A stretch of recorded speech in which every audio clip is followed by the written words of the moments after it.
If you were sitting in the sofa in my drawing room and you looked around, you will see no decorations, no vases filled with books or mementos. You will see no fancy lighting. What you will experience is blank white walls staring back. Do you know what these white walls signify? Anybody? Simplicity. These white walls signify a 7-year conflict. Good evening, Toastmasters, and welcome, dear guests, to my tryst with interior decoration. You see, when we got the apartment and we moved in, there was a crisis. I had just lost my job. So that made 3 jobless people in the home. Me, my wife, and my son. There were a lot of expenses, but nothing was coming in. So we were forced to keep the interiors minimalistic yet functional. But the problem was, me and my wife have very varied tastes. She likes age-old stuff that have been proved and been around for a long time. She doesn't like change. And she can decide on an instinct. She likes something, she wants it. On the other hand, I like to experiment with new stuff, even if they have not been used before. In the process, I take a long time to decide. And during this process, I confuse the bejesus out of me. And in the end, I sometimes get it wrong.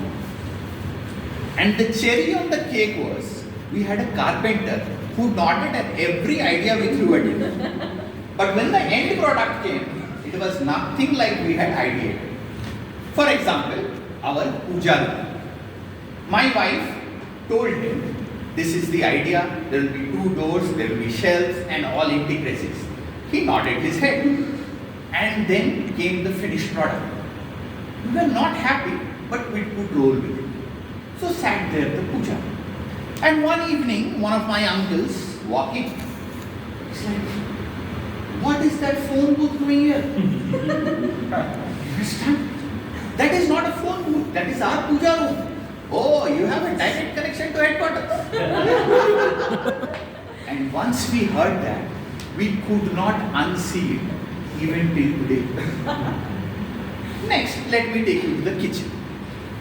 When it was about time to decide about the kitchen, I had great ideas. I wanted shelves that were shallow so that we could reach anything. I wanted the countertop to be at a comfortable height so that I can lean in when I'm washing dishes. That is the only thing I do in the kitchen. And then I had many more fancy ideas. My wife said, your fancy ideas are not enough for our kitchen. Size. And how long are you planning to spend time in the kitchen? I got the idea. I moved up. So we came to a conclusion. We made a compromise. She will design the kitchen while I take my creativity to the bedroom. I see some of you smirking. Get your heads out of the gutter. I was talking about the wardrobes in my bedroom. The bed was already there. So all the thing was left was the wardrobe. So I flipped the conventional wardrobe upside down. What I did was, I made a luggage cabinet at the bottom where you could roll in your suitcases and your bags.